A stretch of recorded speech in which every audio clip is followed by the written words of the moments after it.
Neste momento nós queremos dar bom dia aos nossos irmãos que neste período ainda de quarentena, de medidas preventivas contra o avanço do Covid-19, estão nos acompanhando nos seus lares e por meio deste momento também cultuando ao Senhor nas suas casas, adorando ao Senhor na beleza da sua santidade. Que a graça e a paz do nosso bendito e Senhor Jesus Cristo esteja com todos os nossos irmãos. Também saudamos com bom dia outros que neste momento possam estar nos acompanhando por meio dessa ferramenta de mídia, a transmissão deste momento de adoração. Que Deus possa abençoar ricamente a sua vida, a sua família, e que a palavra do Senhor possa falar ao seu coração nesta manhã. Nós vamos neste momento orar ao Senhor, para que o Senhor nos dê a direção, nos conduza por meio do Espírito Santo, que tudo quanto venhamos aqui realizar seja de fato para o louvor da glória de Deus. Vamos orar. Senhor nosso Deus, soberano Pai, Criador dos céus e da terra, doador da vida, nosso Redentor na pessoa de Cristo Jesus, Deus que é digno de todo louvor, de toda glória, de toda adoração. Deus bendito, estamos aqui nesta manhã, ó Deus, para bendizer o Teu nome, para Te exaltar, ó Deus, como Deus supremo das nossas vidas, como o Senhor soberano dos céus e da terra. E neste momento suplicamos uma porção da Tua graça para este momento de adoração, de estudo da Tua palavra, Senhor. Suplicamos, ó Deus, que o nosso culto seja agradável a Ti, ó Pai. Suplicamos neste momento pelos nossos irmãos que nos acompanham dos seus lares, não podendo assim estar aqui conosco nesta nossa escola bíblica dominical. Que a Tua graça igualmente esteja com eles, que o Espírito Santo possa abrir as suas mentes e coração para entenderem e aplicarem a palavra do Senhor às suas vidas, Deus. Suplicamos, ó Deus, em favor de outros que também nos acompanham neste momento, que a Tua palavra seja igualmente eficaz na vida deles e cumpra os propósitos designados pelo Senhor para a vida destes nesta manhã, ó Deus. Nós nos colocamos prostrados na Tua presença, confiantes, ó Deus, na Tua autoridade, no Teu poder sobre tudo e sobre todos. E diante disso também colocamos na Tua presença a situação, Deus, que o mundo passa neste momento, diante do caos, diante da calamidade, diante da dor, do sofrimento, diante das perdas, Senhor. Que o Senhor olhe com favor para esta humanidade, ainda que sim, em rebeldia contra o Senhor. Mas suplico, Deus, que neste momento que a Tua misericórdia sobressaia ao juízo na vida deste povo que está sofrendo por conta da propagação deste vírus, ó Pai. Que o Senhor possa prover, ó Deus, com Tua maravilhosa graça, sabedoria ao homem para desenvolver uma vacina que seja eficaz na prevenção, combate e cura do Covid-19, ó Pai. Ainda que saibamos que certamente o homem vai vangloriar-se, vai orgulhar-se, ó Deus, deste feito, como se ele tivesse provido dele. Mas ainda assim suplicamos, ó Deus, seja misericordioso e dar-nos, ó Deus, esta medida de prevenção, combate e cura por meio desta vacina, ó Deus. Suplicamos ao Senhor em favor das famílias enlutadas, Pai, daqueles que neste momento choram a dor da perda, muitos sem mesmo terem um tempo de despedida dos seus entes queridos, ó Deus, porque são impedidos até mesmo de velar estes, ó Pai. Que o Senhor possa enxugar toda lágrima, que o Senhor possa levar conforto, esperança ao coração destas pessoas que estão aflitas, ó Deus. Sabemos que Tu és um Deus soberano, que Tu tens todo o poder e autoridade, que o Senhor governa com Teu poder este universo, ó Pai. Por isso suplicamos tudo isto, não confiantes em nós, mas confiantes no nome, poder e autoridade do nosso Senhor Jesus Cristo. E é em nome dele que oramos. Amém. Amém, meus queridos irmãos. Louvado seja Deus que nos permite, ainda que num formato ainda diferenciado, estarmos sim separados geograficamente, mas com o mesmo propósito de coração, adorando ao Senhor nesta manhã. Mais uma vez, a nossa escola bíblica dominical acontecendo de forma diferenciada, sem a presença dos irmãos aqui conosco, para contribuírem no aprendizado do texto que assim nós vamos estudar. E nós queremos já ler a palavra do Senhor com os irmãos, que se encontra no livro de Atos, capítulo 2, versículos de 14 a 36. Peço que você abra sua Bíblia aí na sua casa mesmo e possa acompanhar a leitura desse texto comigo, conforme lerei na tradução Almeida Revista Atualizada.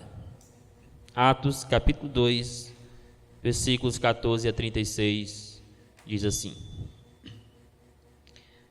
Então se levantou Pedro com os 12, e erguendo a voz, advertiu-os nestes termos: Varões, judeus e todos os habitantes de Jerusalém, tomai conhecimento disto e atentai nas minhas palavras. Estes homens não estão embriagados, como vinde pensando, sendo esta a 3ª hora do dia. Mas o que ocorre é o que foi dito por intermédio do profeta Joel. E acontecerá nos últimos dias, diz o Senhor, que derramarei do meu espírito sobre toda a carne. Vossos filhos e vossas filhas profetizarão, vossos jovens terão visões e sonharão vossos velhos. Até sobre os meus servos e sobre as minhas servas derramarei do meu espírito naqueles dias e profetizarão. Mostrarei prodígios em cima no céu e sinais embaixo na terra: sangue, fogo e vapor de fumaça. O sol se converterá em trevas e a lua em sangue, antes que venha o grande e glorioso dia do Senhor. E acontecerá que todo aquele que invocar o nome do Senhor será salvo. Varões israelitas, atendei a estas palavras. Jesus, o Nazareno, varão aprovado por Deus diante de vós com milagres, prodígios e sinais, os quais o próprio Deus realizou por intermédio dele entre vós, como vós mesmos sabeis. Sendo este entregue por determinado desígnio e presciência de Deus, vós o matastes, crucificando-o por mãos de iníquos, ao qual, porém, Deus ressuscitou, rompendo os grilhões da morte, porquanto não era possível fosse ele retido por ela. Porque a respeito dele, diz Davi: diante de mim via sempre o Senhor, porque está à minha direita, para que eu não seja abalado. Por isso, se alegrou o meu coração, a minha língua exultou. Além disto, também a minha própria carne repousará em esperança, porque não deixará a minha alma na morte, nem permitirás que o teu servo veja corrupção. Fizeste-me conhecer caminhos da vida, encher-me-ás de alegria na tua presença. Irmãos, seja-me permitido dizer-vos claramente a respeito do patriarca Davi, que ele morreu e foi sepultado, e seu túmulo permanece entre nós até hoje. Sendo, pois, profeta, e sabendo que Deus lhe havia jurado que um dos seus descendentes se assentaria no seu trono, prevendo isto, referiu-se à ressurreição de Cristo, que nem foi deixado na morte, nem o seu corpo experimentou corrupção. A este Jesus Deus ressuscitou, do qual todos nós somos testemunhas. Exaltado, pois, à destra de Deus, tendo recebido do Pai a promessa do Espírito Santo, derramou isso que vedes e ouvis. Porque Davi não subiu aos céus, mas ele mesmo declara: disse o Senhor ao meu Senhor: assenta-te à minha direita, até que eu ponha os teus inimigos por estrado dos teus pés. Esteja absolutamente certa, pois, toda a casa de Israel, de que a este Jesus que vós crucificastes, Deus o fez Senhor e Cristo. Louvado seja o nome do nosso Salvador Jesus Cristo. Nós vamos neste momento continuar esta adoração cantando para o louvor da glória de Cristo. o nosso irmão Wilner vai estar agora nos conduzindo em um hino de adoração ao Senhor nosso Deus. Acompanhe do seu lar este momento de adoração. Bom dia, irmãos, graça e paz. Peço que os irmãos estejam abrindo o seu cantor cristão no número 101, hino Ressurgiu.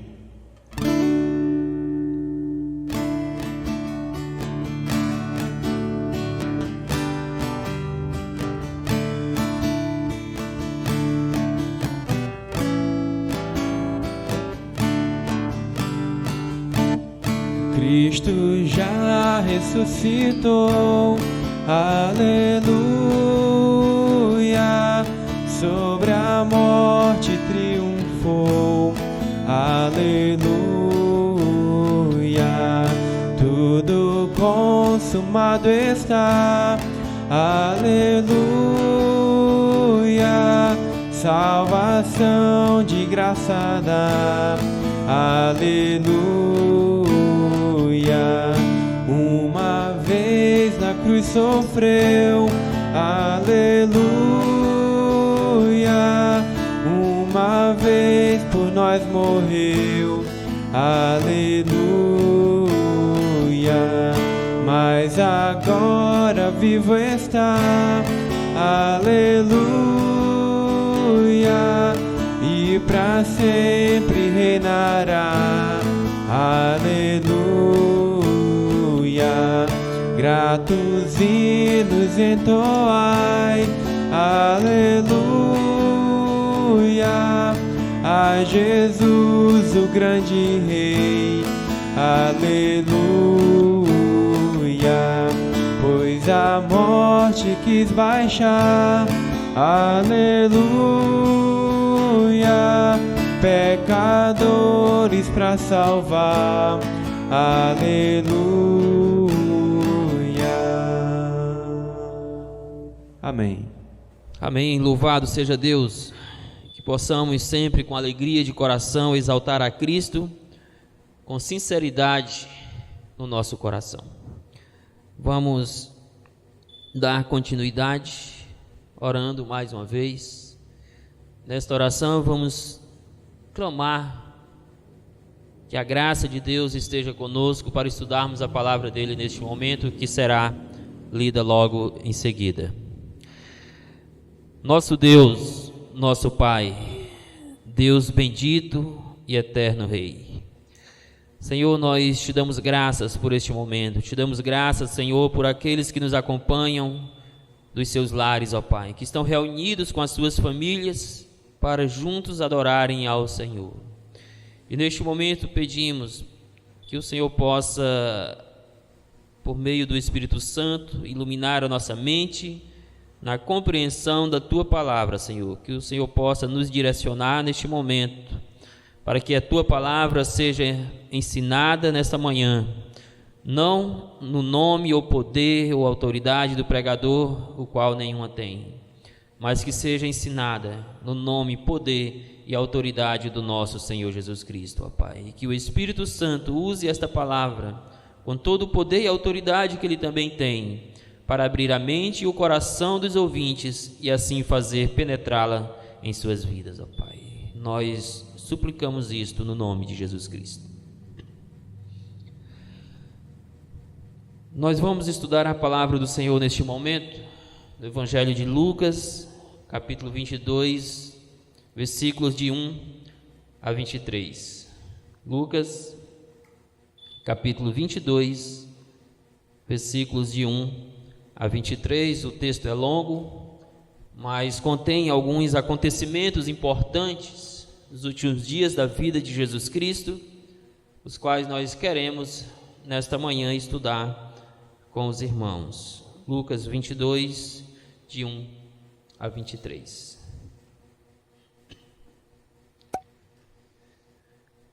Vamos ler a palavra do Senhor. Pedimos aos irmãos que após a leitura, aí mesmo no seu lar, fique com a sua Bíblia aberta, como de costume aqui na igreja, para que você possa acompanhar o estudo desta manhã, conferindo aquilo que será proferido. Diz o texto: Estava próxima a festa dos pães asmos, chamada Páscoa.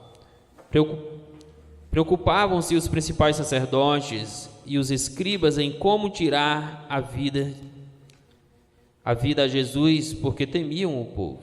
Ora, Satanás entrou em Judas, chamado Iscariotes, que era um dos 12. Este foi entender-se com os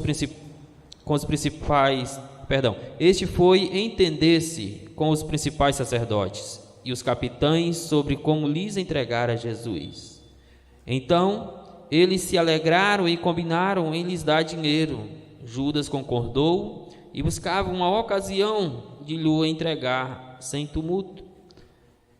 Chegou o dia da festa dos pães asmos, em que importava comemorar a Páscoa. Jesus, pois, enviou Pedro e João, dizendo: Ide preparar-nos a Páscoa, para que a comamos.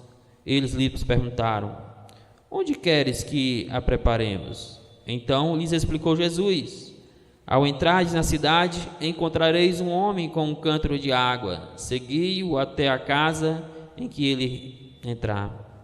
E dizei ao dono da casa: O mestre mandou perguntar-te: Onde está o aposento no qual hei de comer a Páscoa com os meus discípulos? Ele vos mostrará um espaçoso cenáculo mobilado. Ali fazei os preparativos. E indo, tudo encontraram como Jesus lhe dissera e prepararam a Páscoa. Chegada a hora, pôs-se Jesus à mesa e com ele os apóstolos, e disse-lhes: Tenho desejado ansiosamente comer convosco esta Páscoa antes do meu sofrimento, pois vos digo que nunca mais a comerei até que ela se cumpra no reino de Deus. E tomando um cálice, havendo dado graças, disse: Recebei e reparti entre vós. Pois vos digo que de agora em diante não mais beberei do fruto da videira até que venha o reino de Deus. E tomando um pão, tendo dado graças, o partiu e lhes deu, dizendo: Isto é o meu corpo oferecido por vós, fazei isto em memória de mim. Semelhantemente, depois de cear, tomou o cálice, dizendo: Este é o cálice da nova aliança, no meu sangue, derramado em favor de vós. Todavia, a mão do traidor está comigo à mesa, porque o Filho do Homem, na verdade, vai, segundo está determinado, mas ai daquele por intermédio de quem ele está sendo traído. Então, começaram a indagar entre si quem seria dentre eles o que estava para fazer isto. Mantenha a sua Bíblia aberta, conforme nós assim pedimos, e vamos estudar a palavra do Senhor. No decorrer da semana, o nosso propósito inicial era trazer um estudo para os irmãos nesta manhã, focando alguns princípios da adoração cristã neste período de pandemia, e iríamos nos propor a estudar com os irmãos como que nós podemos sim manter viva a nossa adoração, ainda que não estejamos reunidos coletivamente como igreja do Senhor. Mas depois pareceu-me por bem, diante do cenário em que nós vivemos, onde culturalmente celebra-se a Páscoa, trazer para os irmãos um estudo relacionado a este tema, com o propósito de trazer alguns esclarecimentos sobre esse assunto que é tão distorcido também no nosso meio cristão e não apenas entre os incrédulos. E nós vamos fazer menção deste assunto, olhando alguns acontecimentos presentes nos últimos dias do Senhor Jesus Cristo, nesse texto que nós lemos. Então, o nosso propósito neste texto é ver o seguinte com os irmãos: que Jesus Cristo é o Filho do Homem, que foi enviado para ser traído e morto como nosso Cordeiro Pascal, para que com o seu sangue estabelecesse a nova aliança. Eu vou repetir porque esta é a ideia central que nós vamos discorrer e argumentar a partir desse texto. Jesus Cristo é o Filho do Homem, que foi enviado para ser traído e morto, como o nosso Cordeiro Pascal, para com o seu sangue estabelecer a nova aliança. Vamos olhar então o texto nesta manhã e destacar 4 acontecimentos que antecederam os últimos dias e as últimas horas da vida do nosso Senhor Jesus Cristo. O primeiro acontecimento está presente nos versículos de 1 a 6 e é o seguinte: a trama para prender e matar o Senhor Jesus Cristo. Conforme nós vamos ver sim mais à frente, já estava determinado pelo Pai. Conforme nós lemos há pouco no livro de Atos, tudo isto, a morte de Cristo Jesus, todos esses acontecimentos sim já haviam sido designados pelo próprio Pai para a crucificação do seu Filho. Mas isso não isenta a maldade de homens, inclusive homens religiosos, na trama maligna, maliciosa, para pôr fim à vida do nosso Senhor Jesus Cristo. Então veja inicialmente comigo que podemos observar o cenário em que esta trama aconteceu. Diz o verso 1 que estava próxima à festa dos pães asmos, chamada Páscoa, que neste período eles preocupavam-se, no caso os principais sacerdotes preocupavam-se juntamente com os escribas em como tirar a vida de Jesus Cristo, porque eles temiam o povo. O cenário em que toda esta trama acontece, para que tudo sim pudesse também acontecer conforme o designado por Deus, conforme o tempo de Deus, foi no período da Páscoa. O texto diz que estava próxima a Páscoa, a festa dos pães asmos. Nós sabemos que durante a Páscoa, os judeus deveriam comê-la com pães asmos, ou seja, com pão sem fermento. Isso porque o fermento era um símbolo de corrupção, era símbolo do pecado que estava no coração do ser humano, do qual relembra o livro de Êxodo, capítulo 12, na instituição da Páscoa. Mas o evento mais importante da Páscoa não era os pães asmos, não era as ervas amargas que refletia a amargura que o povo de Deus havia sofrido na escravidão egípcia. O momento crucial, o clímax da Páscoa, meus queridos irmãos, era o sacrifício de um cordeiro.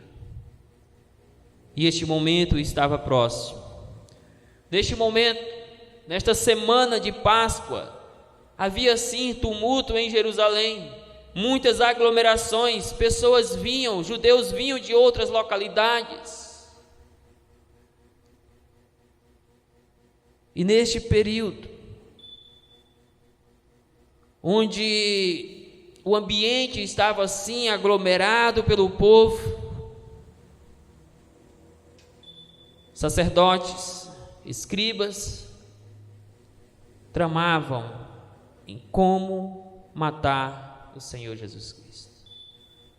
Mal sabiam eles que pouco tempo depois o próprio Senhor Jesus Cristo se entregaria à morte na cruz do Calvário.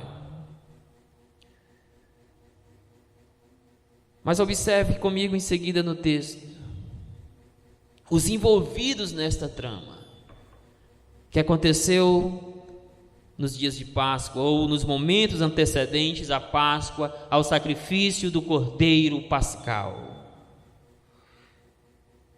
Veja comigo os versos 3 e 4, e observe os personagens envolvidos nessa trama maligna, satânica, para matar o Senhor Jesus. Ora, Satanás entrou em Judas, chamado Iscariotes, que era um dos 12. Este foi entender-se com os principais sacerdotes e capitães sobre como lhes entregaria a Jesus Cristo. Veja Satanás entrando em cena. Satanás é um dos personagens, é o mais maligno de todos eles. E ele entra em Judas, ele apodera-se de Judas. E aí nós temos o segundo personagem, que é o próprio Judas. Primeiro nós temos Satanás, que podemos certamente dizer que vem investindo para a morte de Jesus Cristo desde o seu nascimento. E podemos ainda dizer que ele vem investindo antes mesmo do nascimento de Cristo, para que este não viesse a este mundo como nosso Messias Salvador. Nós podemos ver claramente isso no decorrer da história do Antigo Testamento. Como que Satanás fez de tudo para impedir a genealogia de Cristo Jesus. Mas não tendo conseguido, Jesus Cristo nasceu no tempo determinado pelo Pai. E já de início, Satanás investe para que a morte de Jesus acontecesse. Nós vemos isso no capítulo 4 de Mateus, quando ele tenta a Jesus Cristo. Mas nós vemos isso logo após o seu nascimento, quando por meio de um decreto de autoridade manda-se matar todas as crianças abaixo de 2 anos.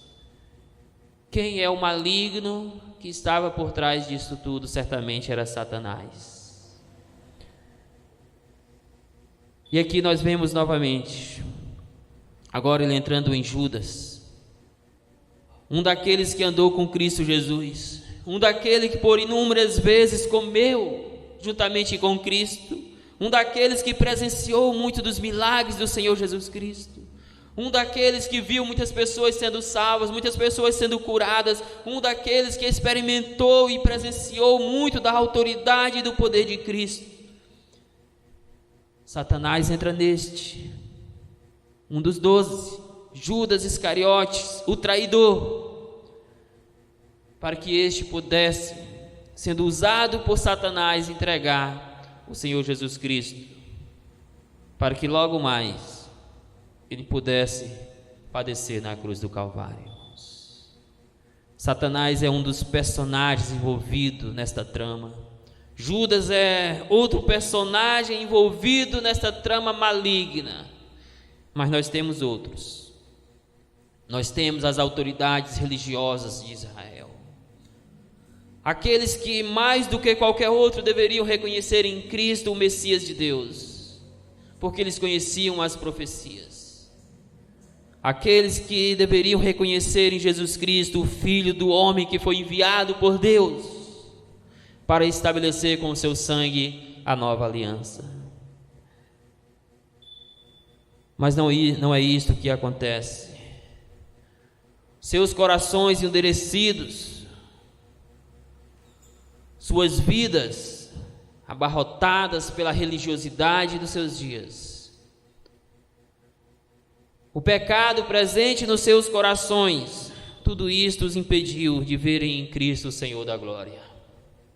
E por isso eles entram nesta trama com Satanás, com Judas, para prender e logo mais à frente matar o Senhor Jesus Cristo. Por isso o verso 4 diz: este, ou seja, Judas, foi entender-se, foi conversar com os principais sacerdotes, com os capitães, sobre como entregaria a Jesus Cristo. Foram ali juntamente planejar um meio de como poderiam, em meio ao tumulto do povo, em meio ao temor do povo, entregar o Senhor Jesus Cristo para que ele fosse preso, para que em seguida ele fosse morto. Mas veja em seguida comigo, em que consistiu esta trama? Qual era o propósito supremo desta trama? Então eles se alegraram e combinaram em lhes dar dinheiro. Judas levou até as autoridades, até os escribas, até os sacerdotes, até os capitães neste momento, aquilo que eles planejavam, no entanto, não encontravam a maneira de fazer. Como prender a Jesus Cristo, como matar a Jesus em meio à multidão. Porque o povo, sim, adorava ao Senhor. Claro, não todos, muitos o seguiam por interesses, mas havia entre o povo discípulos verdadeiros de Cristo, havia entre o povo verdadeiros adoradores de Jesus, e eles não podiam fazer isto em meio ao povo, temendo a reação do povo. E de repente chega Judas com a solução perfeita, e certamente dizendo para eles: eu tenho o plano que vai dar certo, eu tenho tudo calculado em como entregar para vocês este que vocês tanto querem matar. E então diz o texto que ele vai entender-se com eles, que ele vai ali discutir o plano com eles, que eles vão juntos levar ao fim essa trama satânica para prender e matar a Jesus Cristo. E o verso 5 nos diz que eles se alegraram com a presença de Judas, eles se alegraram com a proposta de Judas de entregar a Jesus Cristo a eles, e em troca disto ofereceram dinheiro a Judas, o qual nós sabemos que ele aceitou, porque diz: Judas concordou, e tendo concordado buscava uma boa ocasião de lhe entregar sem tumulto. Ou seja, a partir daquele momento, Judas ficou atento aos passos do Senhor Jesus Cristo. Judas ficou atento aos mínimos detalhes da vida de Jesus Cristo, não com o propósito de adorá-lo, não com o propósito de servi-lo, mas com o propósito de traí-lo, com o propósito de pegá-lo de maneira silenciosa, sem o tumulto da multidão, para lhe entregar aquelas autoridades religiosas. E nós sabemos, meus irmãos, por outros textos, que Judas usou de um gesto que em outras ocasiões é visto como um gesto de demonstração de carinho, de amor, mas que neste momento foi uma demonstração de traição, pois ele traiu a Jesus Cristo com um beijo. Portanto, conforme esse texto de Lucas que estamos estudando, Jesus Cristo sim é o Filho do homem, que foi enviado para ser traído e morto como nosso Cordeiro Pascal, para que com o seu sangue pudesse estabelecer a nova aliança. E nós estamos observando aqui 4 acontecimentos que antecederam a morte do nosso Cordeiro Pascal. O primeiro acontecimento foi a trama para prender e matar a Jesus Cristo. O segundo acontecimento é a celebração da última Páscoa judaica. Versos de 7 a 13, observe comigo aí na sua Bíblia. Onde, primeiramente, o texto vai afirmar que era chegado a hora. Chegou o dia da festa dos pães asmos, em que importava comemorar a Páscoa. Em outras traduções diz: ora, era chegada a hora. Que hora era chegada? A hora de celebrar aquela Páscoa judaica, um evento religioso no calendário de Israel, que era esperado por todo o ano, que era celebrado por todos os judeus. A Páscoa, como uma lembrança ao que Deus havia feito lá no livro de Êxodo, libertando o povo da escravidão egípcia. E conforme nós já vimos, meus irmãos, o clímax da Páscoa era o Cordeiro.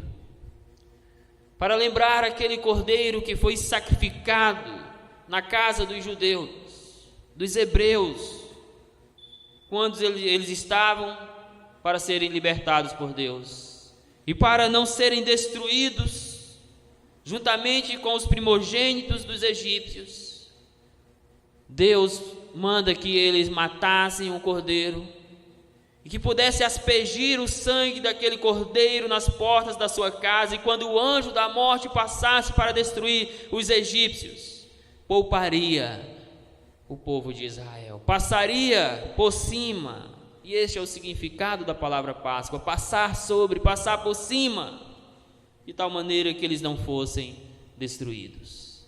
A partir daquele momento, o povo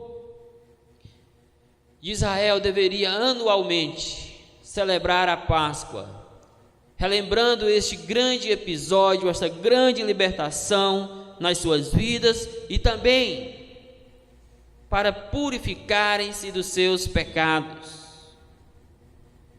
E o texto diz: chegou o dia da Páscoa, chegou o dia dos pães asmos, em que importava comemorar a Páscoa, em que importava sacrificar o cordeiro.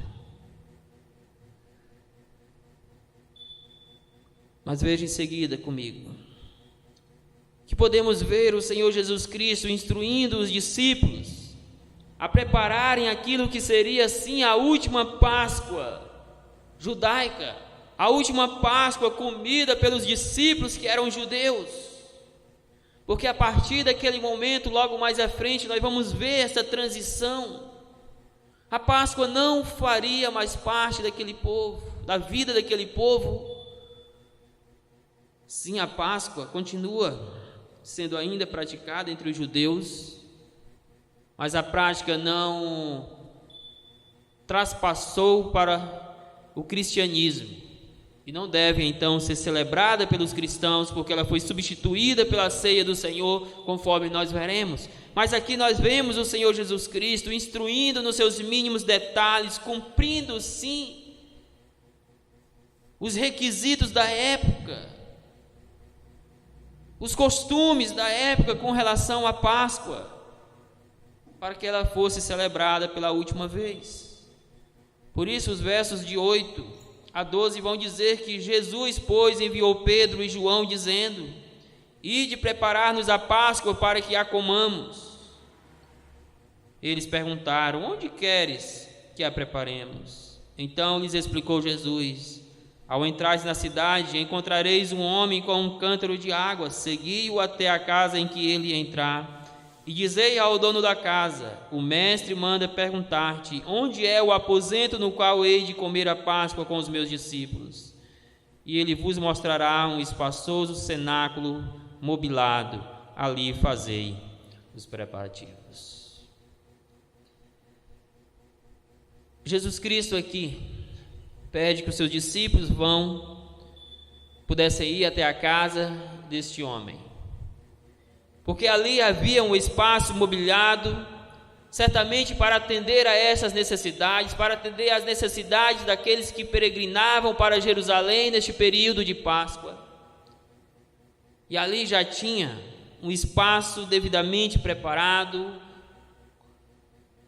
Poderíamos dizer que ali tinha uma casa já mobiliada, tudo pronto, à disposição das pessoas que assim chegavam. Nós não sabemos se Jesus Cristo já havia devidamente organizado tudo isto, reservado este espaço, ou que se de uma forma sobrenatural isto aconteceu. O fato é que quando os discípulos chegaram lá, com essas palavras de Jesus Cristo, tão logo este homem reconheceu, identificou quem era esse mestre, e diz que o aposento já estava preparado, já estava reservado, e que eles poderiam assim se apropriar daquele estabelecimento para comer, para celebrar a Páscoa, irmãos.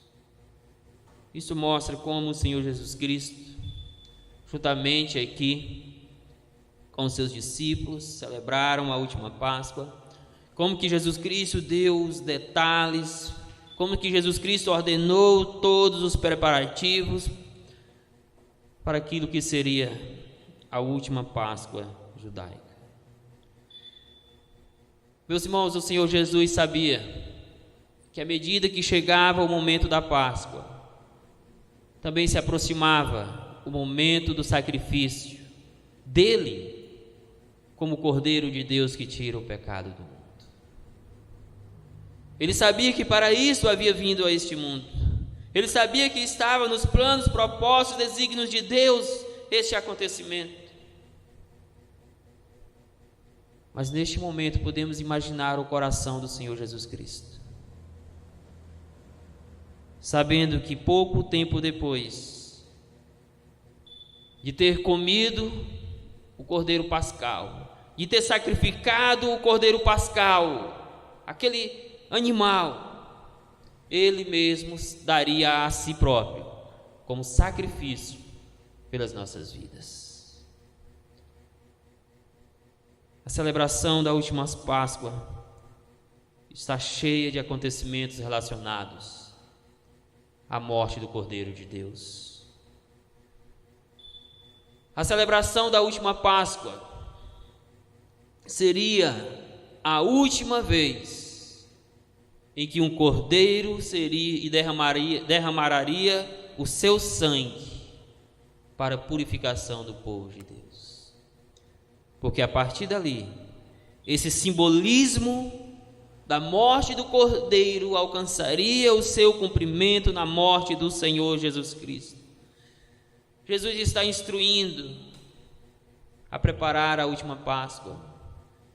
Jesus vai comer a última Páscoa com os seus discípulos, sabendo que é a última vez que um cordeiro vai derramar o seu sangue, porque lá na cruz do Calvário, de uma vez por todas, ele, como Cordeiro de Deus, iria derramar o seu sangue por uma única vez, para nos purificar dos nossos pecados. Veja ainda comigo que sim, tudo estava preparado, que certamente o Cordeiro seria sacrificado, mas que nós temos que ver aqui também um simbolismo para a morte do Senhor Jesus Cristo. Conforme nós vamos estudar, inclusive hoje à noite, analisando o texto de 1 Coríntios 5, 7, apenas a última parte. Cristo é o nosso Cordeiro Pascal. E esta última Páscoa, meus irmãos, aponta para isto, como todas as demais anteriores, apontam para a morte do Cordeiro Pascal. Logo mais, todo esse simbolismo da Páscoa alcançará a sua plenitude, o seu cumprimento na pessoa de Cristo. E eles, conforme diz o verso 13, e indo, tudo encontraram como Jesus lhes dissera, e prepararam a Páscoa. Tudo estava pronto para o grande momento da Páscoa judaica. Tudo estava se ajustando. Os últimos detalhes estavam sendo ajustados para os últimos dias da vida do nosso Senhor Jesus Cristo. Porque ali Jesus, o nosso Cordeiro, entregaria a sua vida pelas nossas vidas. Portanto, meus irmãos e irmãs, você que nos acompanha nesta manhã, estamos vendo que Jesus Cristo é o Filho de Deus, que foi enviado para ser traído, para ser morto, como o nosso Cordeiro Pascal. Isso para que com o seu sangue pudesse estabelecer a nova aliança. E nós estamos vendo 4 acontecimentos presentes nesses últimos dias, nessas últimas horas do Senhor Jesus Cristo. O primeiro acontecimento foi a trama para prender e matar a Jesus. O segundo acontecimento foi a celebração da última Páscoa, ou a celebração da última Páscoa. O terceiro acontecimento foi a instituição da ceia do Senhor. Versos 14 a 20. Aqui claramente nós vemos um momento de transição, em que o Senhor Jesus Cristo celebra a última Páscoa e faz a transição para a ceia do Senhor. Aqui, meus queridos irmãos, todo o simbolismo da Páscoa está encontrando a sua plenitude. Aqui Jesus Cristo está dizendo que vai dar fim a todo o derramamento de sangue do Antigo Testamento, que nenhum animal mais precisaria ser sacrificado, nem na Páscoa, nem em outras ocasiões de festividades do povo de Israel, porque Ele iria à cruz, Ele iria com o seu próprio sangue firmar uma aliança eterna em favor do seu povo. Então veja, em primeiro lugar, Jesus Cristo celebrando a Páscoa e apontando para o seu sofrimento e simbolismos. Chegada a hora, pôs-se Jesus à mesa e com ele os apóstolos. Chegada que hora? A hora em que os preparativos já estavam prontos, a hora em que eles deviam comer a Páscoa. Havia chegado o momento. Jesus estava ali com os seus discípulos, reclinados, prontos para comer a Páscoa. Mas neste momento, o Senhor Jesus Cristo, como que olhando para aquele banquete da Páscoa, olhando para os seus discípulos, ele diz o seguinte no verso 15: disse-lhes: tenho desejado ansiosamente comer convosco esta Páscoa antes do meu sofrimento.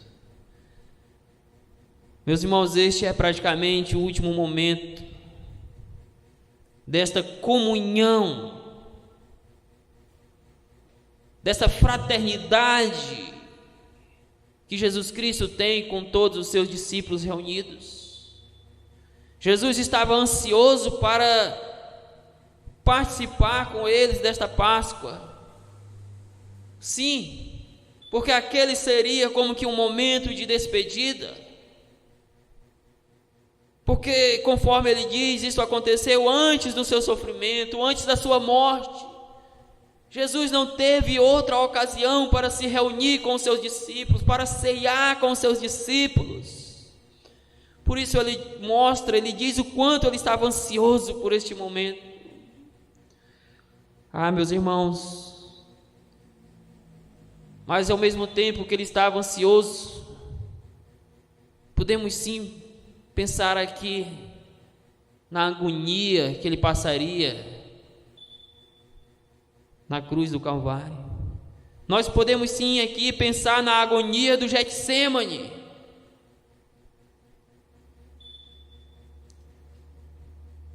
Mas neste momento, em meio a esse seu desejo de estar com seus discípulos na última Páscoa, ele já antecede para os seus discípulos o seu sofrimento. Ele já antecede aquilo que vai ficar mais claro a partir do verso 21, em específico no verso 22, o momento da sua morte, o momento da agonia da cruz, o momento em que ele seria escarnecido, em que ele seria desprezado, o momento em que, conforme o profeta Isaías disse, não fizeram caso dele, o momento de que, conforme o profeta Isaías disse, ele levaria sobre si as nossas dores, as nossas enfermidades, pelas suas pisaduras, pelas suas chagas, nós seríamos sarados. Jesus celebra a Páscoa, olhando para a cruz, olhando para o seu sofrimento, olhando para a sua própria morte. E por isso ele quis estar junto com seus discípulos naquela última Páscoa, antes que fosse chegada a hora da sua crucificação. E aí o verso diz: pois vos digo que nunca mais a comerei, até que ela se cumpra no reino de Deus. De fato, eles não mais comeram da Páscoa. De fato, eles não nem mesmo participaram, a não ser na própria instituição mais à frente, de nenhuma outra ceia juntamente com o Senhor Jesus Cristo. Mas o Senhor Jesus consola em meio ao anúncio do seu sofrimento, consola o coração dos seus discípulos, dizendo que haverá um dia no reino celestial em que eles novamente irão ceiar com o Senhor Jesus Cristo. Meus irmãos, nós sabemos que a Páscoa é um símbolo da libertação do povo, é uma memória da libertação que Deus trouxe para o seu povo e que apontava para a nossa libertação do cativeiro do pecado. E que um dia nós experimentaremos a plenitude desta libertação quando estivermos no reino dos céus, ceando com o nosso Senhor e Salvador Jesus Cristo. Por isso ele diz: eu vos digo que nunca mais vocês vão comer da Páscoa. No entanto, haverá um dia em que isto vocês poderão fazer quando se cumprir o reino de Deus. Em meio ao anúncio, em meio à comemoração da última Páscoa, em meio ao anúncio do seu sofrimento, Jesus Cristo também traz uma palavra de esperança para o coração dos seus discípulos. Mas veja em seguida o Senhor Jesus Cristo instituindo a ceia do Senhor. Jesus fazendo o momento de transição da última Páscoa para a instituição da ceia. E a partir daquele momento é isso que o cristianismo celebra. Não celebramos Páscoa, não somos judeus. Nós celebramos a ceia do Senhor e não fazemos isso apenas uma vez ao ano. A exemplo da nossa igreja, fazemos isto mensalmente. Outras igrejas com mais frequência, outras com menos frequência, mas hoje nós celebramos não a Páscoa, nós celebramos a ceia do Senhor, que nos lembra da sua morte, do seu sangue derramado, que nos lembra do seu corpo moído lá na cruz, conforme disse o profeta Isaías. E é isso que o Senhor Jesus Cristo vai mostrar aos seus discípulos ao instituir a ceia cristã. Veja comigo os versos 17 a 20. E tomando um cálice, havendo dado graças, diz: recebei e reparti entre vós, pois vos digo que de agora em diante não mais bebereis o fruto da videira, até que venha o reino de Deus. Eles não mais comeriam daquela ceia, eles não mais tomariam daquele cálice que estava sendo usado na Páscoa. E tomando o pão, agora nós podemos ver Jesus instituindo, celebrando a primeira Páscoa ao mesmo tempo que celebrou a primeira ceia, ao mesmo tempo em que celebrou a última Páscoa. E tomando pão, tendo dado graças, o partiu e lhes deu, dizendo: isto é o meu corpo oferecido por vós, fazei isto em memória de mim. Semelhantemente, depois de cear, tomou o cálice, dizendo: este é o cálice da nova aliança no meu sangue derramado em favor de vós. Meus irmãos, Jesus institui e celebra a primeira Páscoa, fazendo menção ao seu corpo, que seria moído lá na cruz do Calvário, que seria rasgado lá na cruz do Calvário, e fazendo menção ao seu sangue, que seria derramado lá naquela cruz.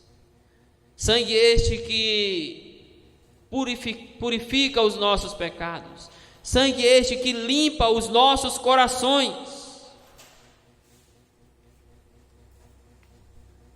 E quando nós celebramos a ceia do Senhor hoje, é isto que nós celebramos. É isso que nós memoramos: a morte de Jesus Cristo, o seu sangue derramado lá na cruz do Calvário. E como, meus queridos irmãos, é glorioso podermos fazer isso. Ao mesmo tempo, meus queridos irmãos, como é confrontante aos nossos corações relembrarmos o sacrifício do Cordeiro. Essas lembranças, esta memorização do corpo de Cristo, do sangue de Cristo, deve trazer para nós santidade e novidade de vida. É nesse contexto que Paulo escreve aos Coríntios em 5:7, quando ele diz: pois Cristo é o nosso Cordeiro Pascal. Paulo estava falando antes disso sobre a santidade na vida do povo, sobre se livrar do velho fermento que ali é símbolo do pecado. Por isso, meus irmãos, que a ceia é um momento de reflexão, é um momento de, sim, primeiramente refletirmos sobre o entendimento da ceia do Senhor. Ninguém deve participar da ceia do Senhor sem entender o seu significado. Tomar da ceia do Senhor sem entender o seu significado, sem entender que ela traz para nós o significado, a memória da morte do Senhor Jesus Cristo, do seu sangue derramado na cruz do Calvário, e nos faz pensar nos seus propósitos por quais isso aconteceu, é comer indignamente da ceia do Senhor. Mas devemos também, meus irmãos, fazer uma reflexão à luz do entendimento que nós temos do Senhor, da nossa própria vida. É momento de, assim como acontecia na Páscoa judaica, a purificação de pecados, é momento de purificarmos o nosso coração, purificarmos as nossas práticas, crescermos em piedade, em santidade cristã. Não podemos participar da ceia do Senhor indignamente, sem ter o entendimento correto da ceia, e nem tampouco com as nossas vidas manchadas pelo pecado, porque isto é pisotear o sacrifício do nosso Cordeiro Pascal. Jesus institui a ceia, fazendo menção daquilo que aconteceria logo mais: o seu corpo estendido na cruz, o seu sangue escorrendo por ele. Mas veja por fim comigo neste ponto: o Senhor Jesus Cristo estabelecendo a nova aliança no seu sangue. Ele estabelece a ceia, ao mesmo tempo que ele estabelece, que ele firma com o sangue que seria derramado logo mais, a nova aliança profetizada por por Jeremias, no capítulo 31, versículo 31. Por isso o verso 20 diz assim: depois de cear, tomou o cálice, dizendo: este é o cálice da nova aliança no meu sangue derramado em favor de vós. Imagine a cena: Jesus Cristo pegando aquele cálice, erguendo diante dos seus discípulos, e aí olhando para eles, dizendo: este é o cálice da nova aliança,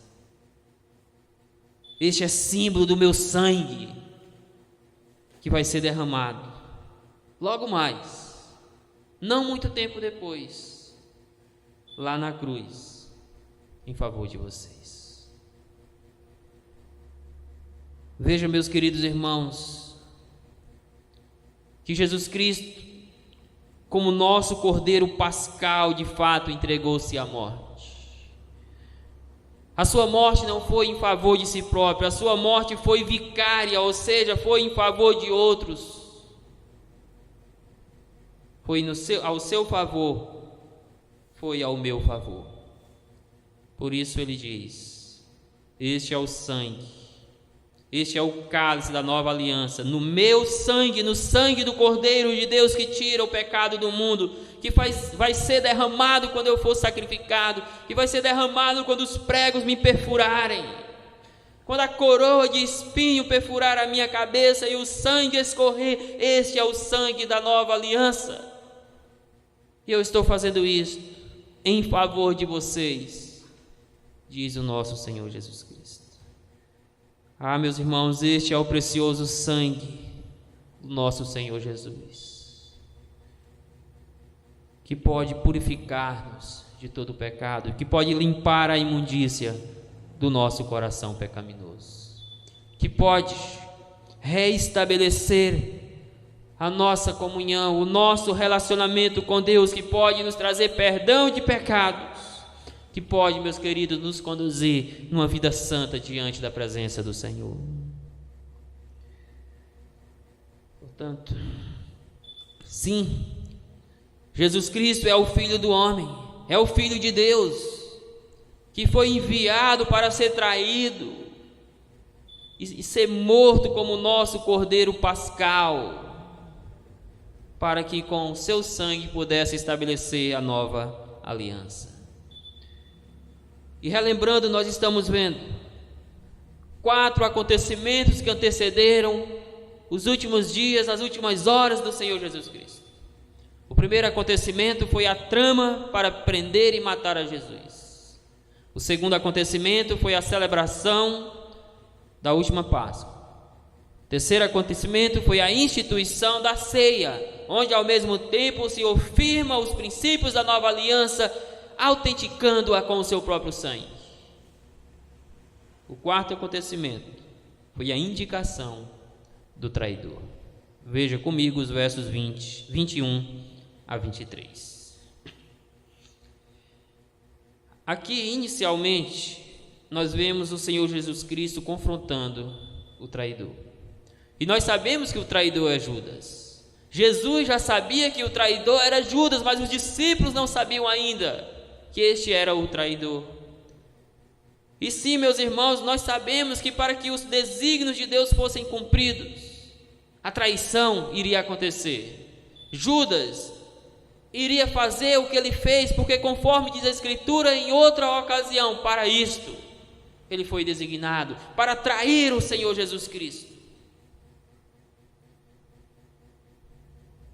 Mas veja como ele foi confrontado neste momento, porque o Senhor Jesus, tendo então instituído a ceia, falado da nova aliança que seria firmada no seu sangue, falado da sua morte, do seu corpo que seria moído na cruz, ele diz: todavia, entretanto, a mão do traidor está comigo à mesa. Como que dizendo, todavia isso vai acontecer por meio de uma traição. E o traidor está comigo à mesa. Meus irmãos, dá para imaginar neste momento o coração aflito dos discípulos, por isso eles começavam a perguntar entre si: porventura sou eu? E Jesus vai dizer, isto lá no Evangelho de Marcos, que aquele que colocava a mão com ele no pão, ele vai dizer que este traidor é um dos 12, o que mete comigo a mão no prato, e esse era Judas que estava fazendo isso nesse momento. Judas poderia ter feito agora aquilo que ele fez após a traição, após o Senhor Jesus Cristo ter assim sido sacrificado. Nós sabemos que depois Judas, não com arrependimento, mas com remorso tão somente, lançou fora aquelas moedas, mas não havia tempo mais para se retratar, até porque o seu coração não havia se arrependido, e nós sabemos como que ele buscou a própria morte. Meus irmãos, Judas poderia ter feito isso neste momento. Ele poderia ter assumido: o Senhor conhece todas as coisas, o Senhor sabe que eu sou o traidor, mas perdoe-me dessa loucura, Senhor, eu quero voltar atrás. Mas não foi isso que ele fez, não foi isso. Jesus Cristo dá a Judas este momento de confrontar o seu próprio coração, de se arrepender da sua ação maligna, de se arrepender da sua trama juntamente com as autoridades. Mas ele não se arrependeu. Ele deu continuidade ao seu plano maligno, à traição, mesmo sabendo que Jesus já tinha conhecimento de que ele era o traidor. Esse é o Cristo que conhece os nossos corações. Este é o Cristo que conhece aquilo que faremos antes mesmo de fazermos. Este é o Cristo Deus que conhece o que falamos antes mesmo que isto venha a nossos lábios. Este é o Cristo que conhece os nossos sentimentos, as nossas emoções e os nossos corações. Este é o Cristo que nos confronta ao arrependimento. Judas não se arrependeu, porque cabia a ele cumprir aquilo para o qual ele foi designado, que é trair o Senhor Jesus Cristo. Mas isso, como veremos mais à frente, não isenta a sua responsabilidade de, ao ser confrontado, ter se arrependido da sua prática maligna. Mas nós vemos depois que, embora sendo traído, a morte de Jesus foi determinada por Deus. Conforme nós lemos há pouco lá em Atos, capítulo 2. A morte de Jesus, ela foi designada por Deus segundo a sua presciência. Isso significa dizer, meus irmãos, que Deus já tinha tudo minuciosamente planejado. Que aquele plano de traição que vimos nos versos de 1 a 6 foi planejado por Deus. Não pegou a Deus, não pegou a Cristo de surpresa, fazia parte do plano de Deus para matar o seu filho. Que a traição de Judas já estava determinada, embora isso não isente a sua responsabilidade, e por isso ele sim sofreu o justo castigo pela sua traição. Mas o fato é que a morte de Jesus estava determinada, ela estava planejada por Deus desde a eternidade, e ela tinha que acontecer conforme o designado por Deus. Nisto o verso 22 diz: porque o Filho do Homem, quem é o Filho do Homem? É o próprio Senhor Jesus Cristo, é o Filho de Deus encarnado, é aquele que foi enviado a este mundo para ir à cruz. O Filho do Homem, na verdade, ele vai segundo está determinado, mas ai daquele por intermédio de quem ele está sendo traído. O Senhor Jesus está dizendo: olha, o Filho do Homem, na verdade, ele vai para a cruz. Sim, ele vai para a cruz porque está determinado, ele vai para a cruz porque foi para isto que ele veio. Mas ai daquele por intermédio de quem ele está sendo traído. Judas estava ao lado de Jesus neste momento, não literalmente, mas estava junto com Jesus e os demais discípulos neste momento. Ele ouviu tudo isto. Ele ouviu Jesus dizendo: sim, eu vou para a cruz, o meu corpo vai ser sacrificado, o meu sangue vai ser derramado, porque o Filho do Homem veio para isto, porque o próprio Pai determinou que ele deveria ir para a cruz. Mas ai daquele por intermédio de quem eu estou sendo traído, ai daquele por intermédio de quem eu estou indo para a morte. E este era Judas. Meus irmãos, a morte de Jesus Cristo, embora tenha envolvido ação satânica, conforme nós vimos Satanás entrando em Judas, embora tenha envolvido a trama das autoridades religiosas, embora tenha envolvido a traição de Judas, mas ela aconteceu acima de tudo porque ela foi determinada pelo Pai antes da fundação do mundo. E aconteceu conforme planejado pelo Pai. Finalmente, vemos a reação dos discípulos diante da indicação do traidor. Então começaram a indagar entre si quem seria dentre eles o que estava para fazer isso. Imagine a aflição, a agonia no coração dos discípulos. O Senhor Jesus dizendo: olha, um de vocês vai me trair. Embora Marcos dá a entender que tão logo eles souberam quem seria isso, porque o texto diz em Marcos, é um dos 12. Mas ainda era muito vago. Quem seria este um? E Jesus diz: o que mete comigo a mão no prato. E certamente neste momento quem metia a mão com o Senhor Jesus no prato foi Judas. E a aflição se apoderou do coração dos discípulos, eles se indagando, se perguntando: quem é o traidor? Quem é o traidor? Será se serei eu? Nem eles mesmos sabiam.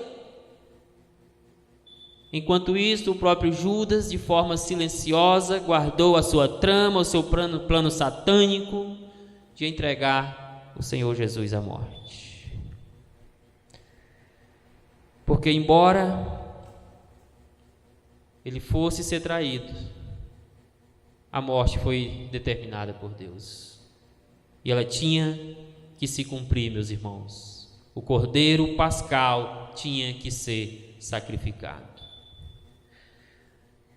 Portanto, estudamos nesta manhã que Jesus Cristo é o Filho do homem, que foi enviado para ser traído e morto como nosso cordeiro pascal, para que com o seu sangue estabelecesse a nova aliança. E então ressaltamos 4 acontecimentos dos dias finais da vida de Jesus Cristo, das últimas horas da sua caminhada aqui neste mundo.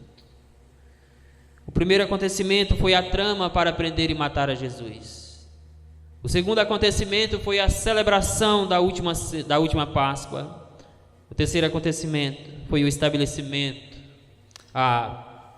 O terceiro acontecimento foi a instituição da ceia do Senhor.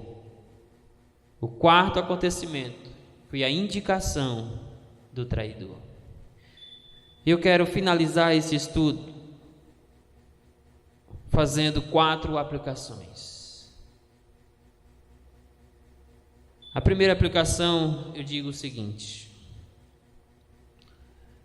embora a morte de Jesus tenha envolvido trama, tenha envolvido traição, tenha envolvido abandono, tenha envolvido sofrimento, não podemos nos esquecer que tudo isso estava nos planos soberanos de Deus.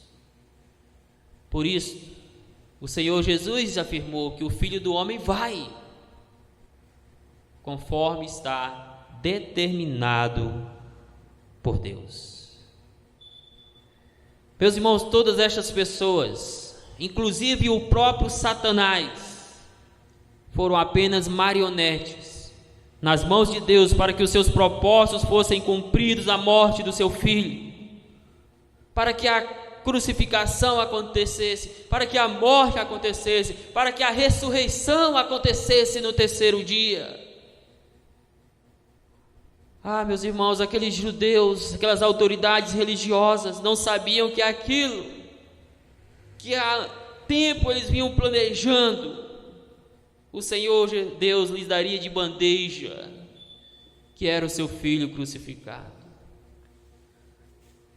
Satanás, meus queridos irmãos, não sabia que aquilo que ele planejou desde o início do mundo, impedir a morte do Cordeiro de Deus, aconteceria logo mais lá na cruz, e que ele foi uma marionete usada por Deus para entrar em Judas e fazer dele um traidor, para que Cristo fosse preso, fosse julgado, fosse condenado à morte e fosse crucificado para pagar pelos nossos pecados e ressuscitasse ao terceiro dia, para que nós assim tivéssemos a sua obra completada. Mas preciso ainda dizer nesta aplicação que ainda assim, que embora Deus tenha usado tudo isto para corroborar na sua determinação de matar o seu filho. Isto, meus queridos irmãos, e precisamos deixar claro, não isenta os malfeitores do envolvimento na morte de Jesus. Por isso, todos estes malfeitores certamente lidarão com o juízo de Deus no dia do juízo final, se lhes faltaram o arrependimento como faltou para Judas. Da mesma forma que Deus não isenta da condenação do inferno aqueles que não creem no Senhor Jesus Cristo, certamente Deus não isentou da devida penalidade àqueles que traíram, que tramaram, traíram e crucificaram o Senhor da glória. Embora tudo isso tenha acontecido para se cumprir os planos de Deus na morte de Cristo. A segunda aplicação, meus irmãos, é que esse texto estudado nos ensina que nem todos que professam a Cristo labialmente estão verdadeiramente em Cristo. Veja o caso de Judas. Andou com o Senhor Jesus Cristo durante todo o seu ministério. Comeu por inúmeras vezes com o Senhor Jesus e os demais discípulos, participou de missões designadas por Cristo, teve momentos alegres junto com o Senhor Jesus, como também teve momentos de perseguições. Ainda assim foi aquele que traiu o Senhor Jesus. Ele não era um dos discípulos de Cristo. Isso nos ensina que é possível, e nós temos pela prática tido conhecimento disso. É possível alguém professar a fé em Cristo. É possível alguém, por algumas vezes, se passar de ovelhas, mas ser bode. Judas era um bode que se disfarçou de ovelhas por muito tempo, mas no fim o seu disfarce caiu e ele mostrou o que realmente estava no seu coração: o pecado impregnado na sua vida. Meus irmãos, assim nós precisamos olhar os frutos daqueles que professam a Cristo, mas nunca podemos nos esquecer que às vezes nós podemos nos enganar. Os discípulos de Jesus se enganaram com relação a Judas. Por isso eles perguntavam entre si: quem é o traidor? Será eu? Será você? Mas eu digo para você, nós não podemos enganar a Jesus. Os homens podem enganar a nós, mas não podem enganar ao Senhor Jesus Cristo.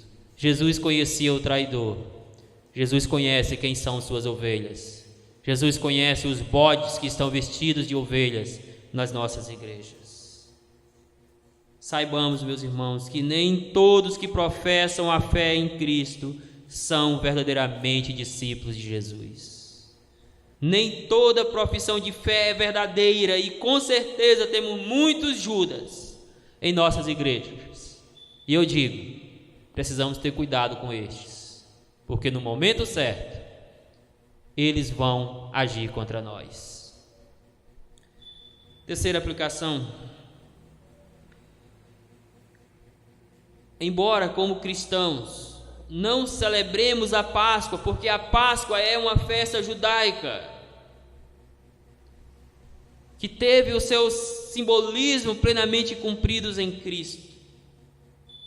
Embora não celebremos a Páscoa, devemos, meus irmãos, aproveitar-se da oportunidade para explicar aos incrédulos, e por que não dizer a muitos cristãos, o real significado da Páscoa, aplicando ao contexto cristão. É por isso que nós optamos em trazer para os irmãos no dia de hoje 2 estudos relacionados à Páscoa. O desta manhã que estamos concluindo, e o de logo mais à noite, quando vamos analisar a afirmação de Paulo, de que Jesus é o nosso Cordeiro Pascal.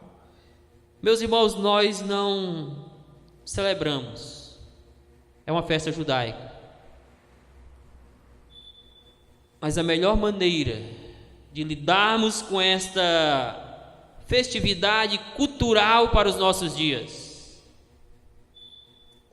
é aproveitando para explicar o seu verdadeiro significado e como os seus propósitos se cumpriram na pessoa de Jesus. Nós podemos fazer um dos sermões mais cristocêntricos da nossa vida, usando este momento de Páscoa, para que possamos apontar para Cristo como o nosso Cordeiro Pascal.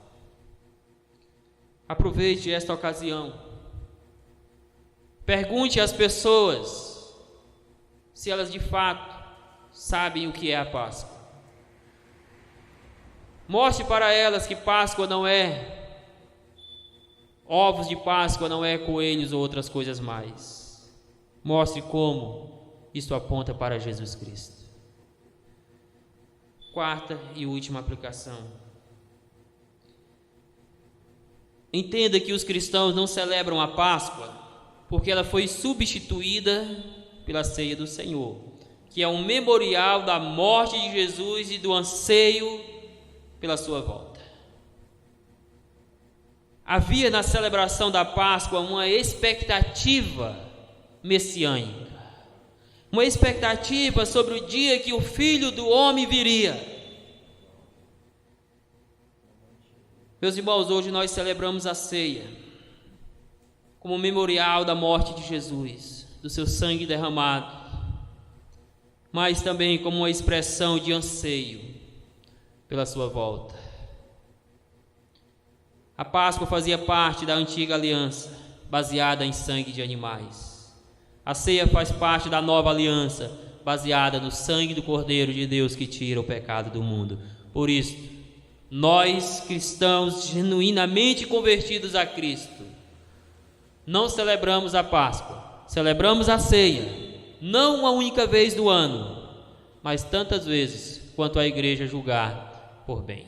Que Deus nos abençoe, que Deus aplique essa palavra ao seu coração e que você possa ter esse real entendimento sobre os últimos acontecimentos nesse texto que estudamos da vida do Senhor Jesus. Nós vamos neste momento orar. Após a oração, nós vamos encerrar este nosso momento de adoração, nossa escola bíblica dominical, na qual muitos estão realizando com o auxílio que estamos assim transmitindo nos seus lares, com as suas famílias, com o hino que será cantado pelo nosso irmão Wilner. Mas vamos, neste momento, orar ao Senhor.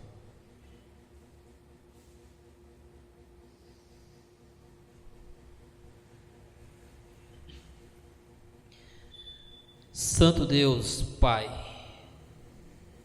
Deus da eternidade, Príncipe da paz. Senhor, neste momento, a atitude do nosso coração é de gratidão ao Senhor. Gratidão, ó Deus, porque na Tua infinita soberania e misericórdia, o Senhor planejou e determinou a morte do Teu Filho, como nosso Cordeiro Pascal. Obrigado, Senhor, porque isso se cumpriu há 2000 anos atrás, onde o Teu Cordeiro, em meio à trama, em meio à traição, em meio ao sofrimento, em meio ao abandono, foi entregue à morte e morte de cruz, como a expressão de obediência ao Senhor, conforme nos ensina Colossenses 5:8. Obrigado, Senhor, porque o sangue de Cristo foi derramado de uma vez por todas, e Ele é eficaz para nos purificar de todo o pecado. Obrigado, Senhor, por ter nos chamado para fazer parte do Teu povo, por ter nos elegido como povo do Senhor e santificados no Seu tempo, com o sangue do Cordeiro que tira o pecado do mundo, Pai. Nós damos graças ao Senhor e suplicamos a Tua misericórdia na vida de outros que ainda não se renderam, ó Pai, aos pés do Cristo crucificado, que ainda não foram lavados pelo sangue do Cordeiro Pascal, Jesus Cristo. Que o Senhor tenha compaixão, que o Senhor possa agir com graça para com a vida destes, para que, ó Senhor, o Senhor traga arrependimento e fé aos seus corações, Pai. Muito obrigado por este momento, Deus. Que o Espírito Santo aplique aquilo que estudamos ao nosso coração, ao coração da Tua igreja que neste momento está reunida nos seus lares, para que em tudo o Teu nome seja glorificado para todo sempre, em nome de Jesus. Amém. Vamos encerrar este nosso momento, nossa escola bíblica dominical, louvando ao Senhor com o nosso irmão Wilner. Vamos entoar agora o cântico Acredito.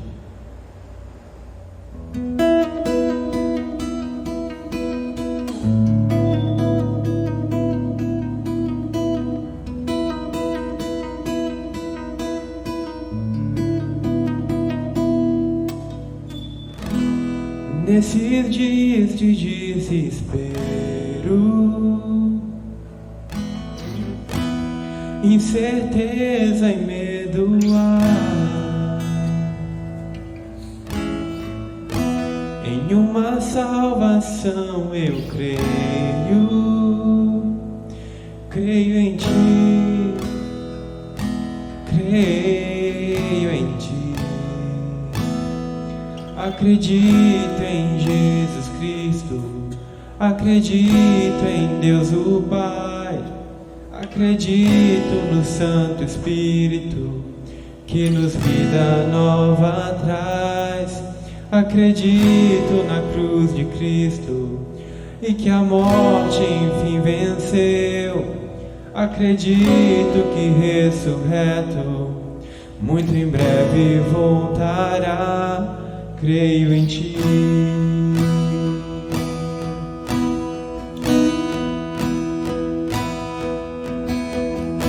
Que nossa fé não sejam hinos, apenas notas em canções, que mesmo em tentações e fracos, creio em Ti, creio em Ti. Acredito em Jesus Cristo, acredito em Deus o Pai, acredito no Santo Espírito, que nos vida nova traz.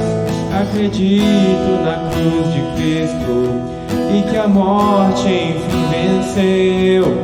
Acredito que ressurreto muito em breve voltará, e o perdido encontrou perdão, pois agora que o amor venceu e que a igreja viva esse amor. Creio em Ti,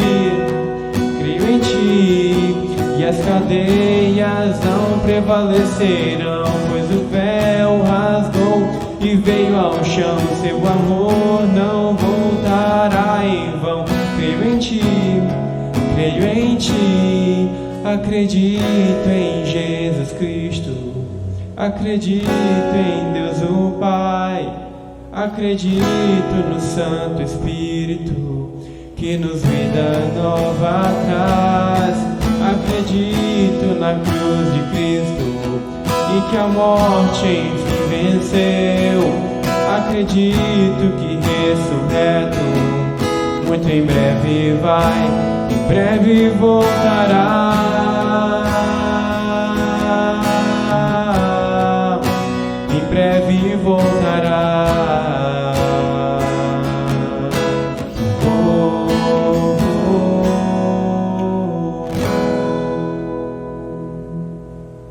Amém. Amém, meus irmãos.